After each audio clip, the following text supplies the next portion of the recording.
ગુજરાતમાં આપણે જોયું કે અનેક જગ્યાએ વરસાદને કારણે અનેક લોકોને મોટા પાયે નુકસાન થયું છે અને આ તમામ ચર્ચાઓની વચ્ચે હવે આમ આદમી પાર્ટીના નેતાઓ આ આખી બાબતે મેદાને આવ્યા છે. શું છે સમગ્ર મામલો, એની વિગતે ચર્ચા કરીશું. નમસ્કાર, હું છું ઉજ્જવલ અને આપ જોઈ રહ્યા છો નિર્ભય ન્યૂઝ.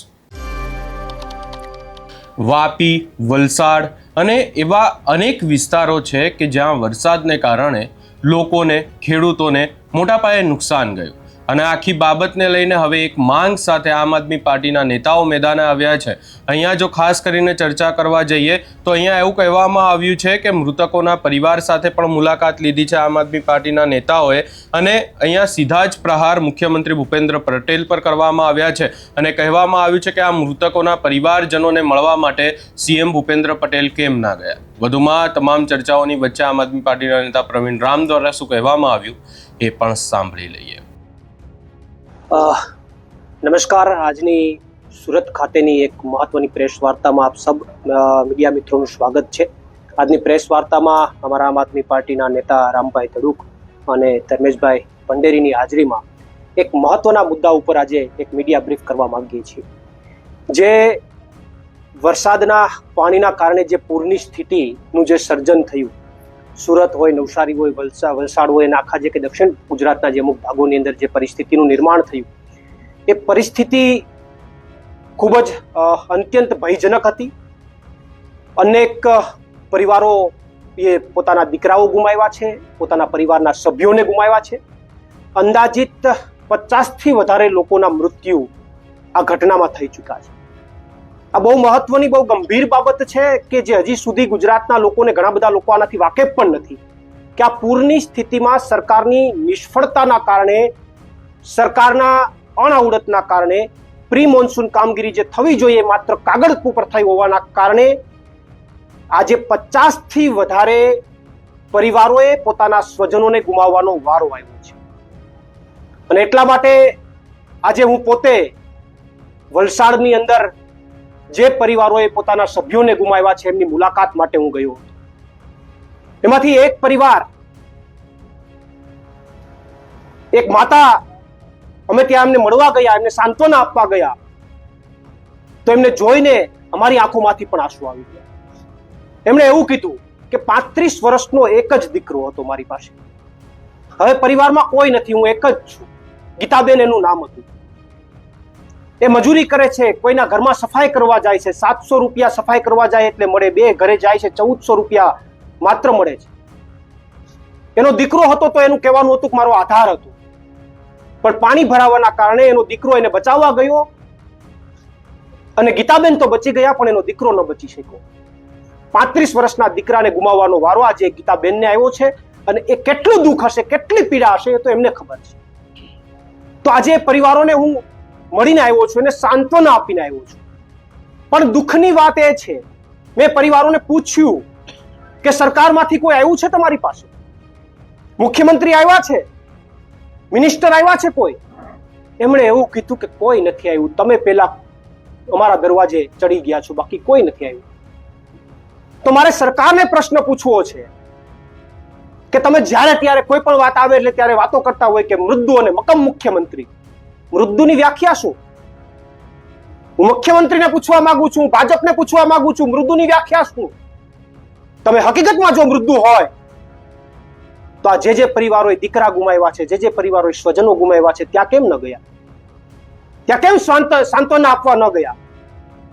તમારા ભાજપના પ્રદેશ પ્રમુખ જગદીશ વિશ્વકર્મા ખાલી એમને મુલાકાત માટે 2-5 જગ્યાએ ગયા, વલસાડ ક્યાંય ન ગયા. જે લોકોના મૃત્યુ થયા ત્યાં કોઈ જગ્યાએ ન ગયા. તો શા માટે નહીં? તમારે કોઈ તમારા ફંક્શન હોય તો ત્યાં તો બધા હાજર થઈ જાવ છો.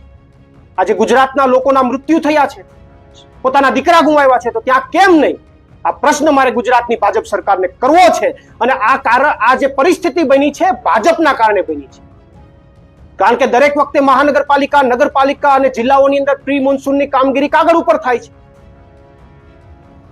ચા પાણી નાસ્તાના ખર્ચાઓ ગણાઈ જાય છે. જો વાસ્તવમાં રિયલ કામગીરી જો પ્રી મોન્સૂનની થતી હોય તો આ પરિસ્થિતિનું નિર્માણ ન થાય. ખાડીઓની આસપાસ દબાણ થઈ ગયા છે.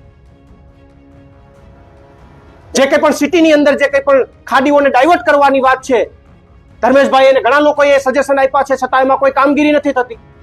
એને સફાઈ કરવાની વાત છે તો સફાઈ નથી થતી. એના નામે કરોડો રૂપિયા ઉઘરાવાઈ જાય છે, બિલ ફાટી જાય છે, પણ કામ નથી થતું.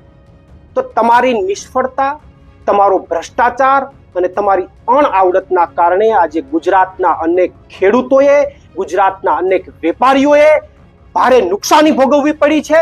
અને આ ગુજરાતના 50 થી વધારે પરિવારો એવા છે કે જેને પોતાના સ્વજનને ગુમાવવા પડ્યા છે. ત્યારે અમારી આમ આદમી પાર્ટી વતી આજે અમે ત્યાં પરિવારની મુલાકાત લીધી, અલગ અલગ વિસ્તારોની મુલાકાત લીધી. ત્યારે અમારી માગણી છે કે આ તમામ જગ્યાએ તાત્કાલિક ધોરણે સર્વે કરી અને જે નુકસાની ગઈ છે, કોઈને ઘરમાં નુકસાની ગઈ, કોઈને દુકાનમાં નુકસાની ગઈ, કોઈને ફેક્ટરીમાં નુકસાની ગઈ, કોઈને ખેતીમાં નુકસાની ગઈ, આ તમામને નુકસાનીની તાત્કાલિક ધોરણે સહાય ચૂકવવામાં આવે. અને જે પરિવારોએ એમના સ્વજનો ગુમાવ્યા છે, જે પરિવારોએ એમના સ્વજનો ગુમાવ્યા છે, એ પરિવારને તાત્કાલિક ધોરણે 1 કરોડની સહાય ચૂકવવામાં આવે એવી આમ આદમી પાર્ટી વતી સરકાર પાસે માંગણી છે. પંજાબની અંદર જ્યારે ફ્લડ આવ્યું ત્યારે તમામ ખેડૂતોને પ્રતિ હેક્ટર 50,000ની જાહેરાત સરકારે કરી હતી. કોઈને નુકસાની ગઈ કે ન ગઈ? તો ગુજરાતની સરકાર કેમ ન કરી શકે? ગુજરાતની સરકાર કેમ ન આપી શકે? અને વાત સહાયના નામે કેશડોલની વાતો કરો છો. આમ તો પ્રધાનમંત્રી મોદી જે છે એ ડિજિટલ દુનિયામાં માને છે, ડાયરેક્ટ કોઈ વછેટિયો ન હોવો જોઈએ, સીધું પેમેન્ટ આપો. તો અત્યારે સીધું ખાતામાં જમા કરાવો ને વછેટિયાને રાખીને હું કામ કેશડોલની કેસટ વગાડો છો? કેશડોલમાં કટકી થાય છે, રૂપિયા ઉપડી જાય છે. તો આવી અનેક સમસ્યાઓ છે, અનેક મુદ્દાઓ છે. પરંતુ મહત્વની વાત એ છે કે જે કંઈ પણ પરિસ્થિતિ થઈ છે ભાજપના કારણે થઈ છે, એમની અણઆવડતના કારણે થઈ છે. એટલા વર્ષથી તમે શાસનમાં છો, છતાં પણ મેં વલસાડ પૂછ્યું તો મને કહેવામાં આવ્યું કે દર વર્ષે આવું થાય છે. આ વખતે વધારે પરિસ્થિતિ ગંભીર બની, પણ દર વર્ષે પાણી તો ભરાય જ છે. તો તમે શું કરો છો પ્રી મોન્સૂન કામગીરીમાં? તો સરકારને મારી સીધી માંગ છે કે તાત્કાલિક ધોરણે સહાય.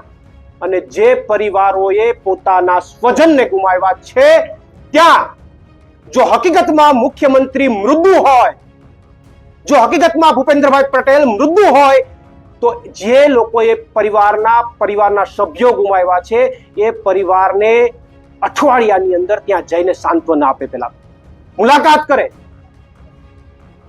અને અઠવાડિયાની અંદર એ પરિવારોને 1 કરોડની સહાય આપવામાં આવે એવી અમારી આમ આદમી પાર્ટી વતી માંગ છે.